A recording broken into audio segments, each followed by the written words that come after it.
Pivoteo parcial escalonado. Los integrantes del grupo son Rome Sánchez, quien va a presentar la introducción, Henry Trujillo método, Patricio Pérez ejemplo, Felipe Rodríguez implementación en SAGEMAT. Resolución de sistemas de ecuaciones lineales. La resolución de los sistemas de ecuaciones lineales es necesaria cuando se desea obtener los valores de las variables del sistema de ecuación, para lo cual tenemos los siguientes métodos: eliminación de Gauss, descomposición de matrices LU e inversión de matrices, matrices especiales y método de Gauss-Seidel. Métodos Gauss. Es una forma de resolver los sistemas de ecuaciones lineales utilizando matrices para obtener los valores de las variables del sistema, de los cuales tenemos el Gauss simple, pivoteo parcial y pivoteo parcial escalonado. Nosotros vamos a explicar cómo se ejecuta el método de pivoteo parcial escalonado, que surge como una técnica alternativa al de Gauss simple y ayuda para mejorar las soluciones con más cifras significativas respecto al de Gauss simple. Pivoteo parcial escalonado. El método de pivoteo parcial escalonado surge como solución a problemas en los cuales el pivote puede tener un valor cero al normalizar las filas. Este método, antes de normalizar cada renglón, se determina el coeficiente más grande disponible en la columna debajo del elemento pivote. El método ayuda a la minimización de los errores de redondeo, en aquellos casos en los que algunas de las ecuaciones de un sistema tienen coeficientes mucho más grandes que otros, es decir, minimiza el error de redondeo.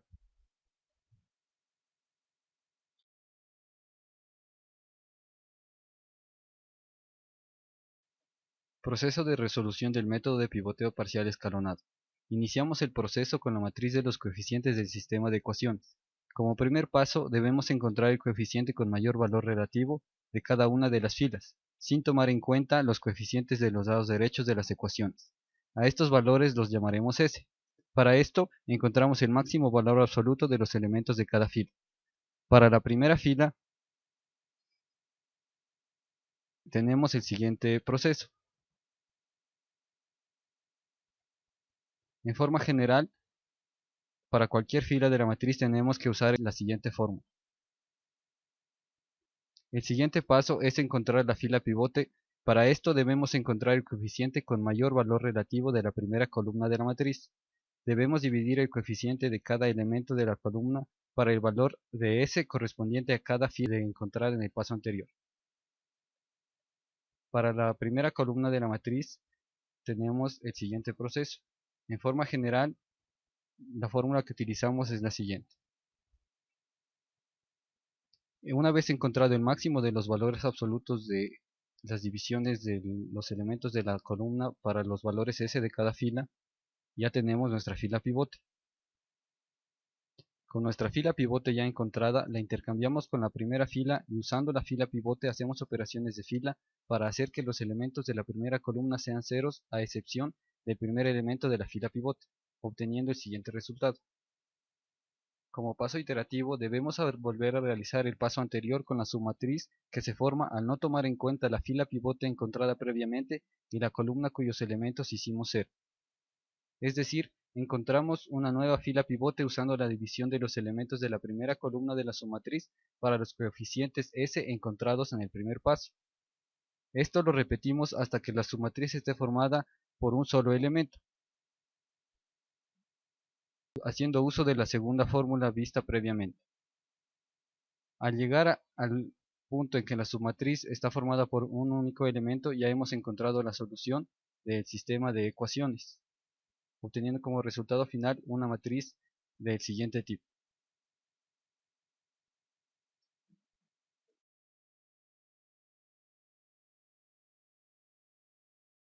Ejemplo de aplicación del método de pivoteo parcial escalonado. Tenemos inicialmente el sistema de ecuaciones al cual transformaremos en su forma de matriz de coeficientes. Posteriormente hallamos los valores de S, que son los valores absolutos de cada fila. Para la primera fila tenemos el siguiente proceso. Y repetimos de manera similar para la segunda y tercera fila. Una vez encontrados los valores de S, pasamos a buscar nuestra fila pivote. Usando los coeficientes de la primera columna, utilizamos la siguiente fórmula. Consiste en encontrar el máximo valor del cociente del valor absoluto del elemento de la columna para el S correspondiente. Para la primera columna tenemos los siguientes valores. Escogemos la razón más grande, la cual nos indica cuál es nuestra fila pivote. Eso quiere decir que en el ejemplo la fila 3 se intercambia por la fila 1 y obtenemos la siguiente matriz.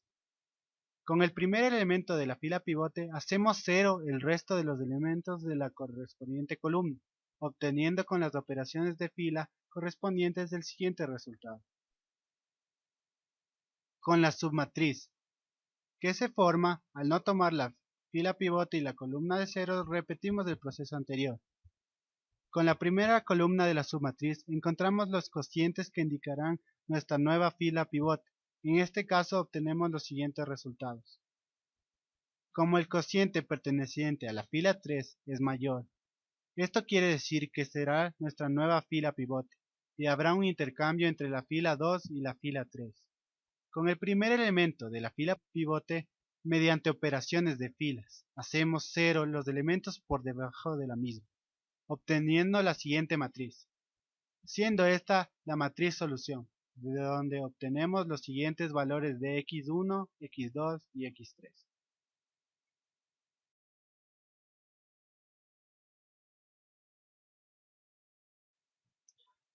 La implementación empieza con la creación de la función Gauss escalado, en la cual A es la primera función, B es la segunda, el anillo es el cual contiene los coeficientes que se introducen en el comando, el cual crea los vectores. Dígitos es para obtener una mayor exactitud. M y N son las filas y columnas, estos son sus respectivos métodos. Tam es el tamaño de la función B. Esta condición indica si el número de filas en la función A y B son iguales, puede seguir, caso contrario las dimensiones del sistema no son válidas y retorna un falso. Después utilizamos el método ChainRing, el cual sirve para obtener la matriz, que es para A y para B. En ese obtenemos el resultado. Aquí obtenemos el máximo de la fila. En la siguiente obtenemos el resultado de S con esta función, el cual sirve para esta genera salidas de forma matemática tradicional, la cual vamos a ver más adelante. Después utilizamos el for para realizar las iteraciones que resolverán el sistema. Aquí el pivote, cuando ya está seleccionado, obtenemos el valor absoluto del pivote, que es dividido para la S, que vendría a ser la solución. Después tenemos las siguientes condiciones. Con el pivote sea igual a 0, el sistema no tiene solución o es incompatible. Ya. Después de eso calculamos los determinantes, recuperamos matrices y obtenemos un método de subida. Con este método de subida utilizamos esta función para ingresar los datos que utilizamos en el ejercicio. Bien. Después obtenemos la solución ingresando estos datos y lo imprimimos con el método visto anteriormente, que es LaTeX. Ya. Y aquí vamos a utilizar el método vamos a utilizar este signo de dólar, que sirve para identificar las variables, que viene a ser A, B y C. Y corremos el programa. Ya, esto es lo que nos indica la función LaTeX, que es la forma tradicional algebraica, y ya obtenemos la solución. Gracias.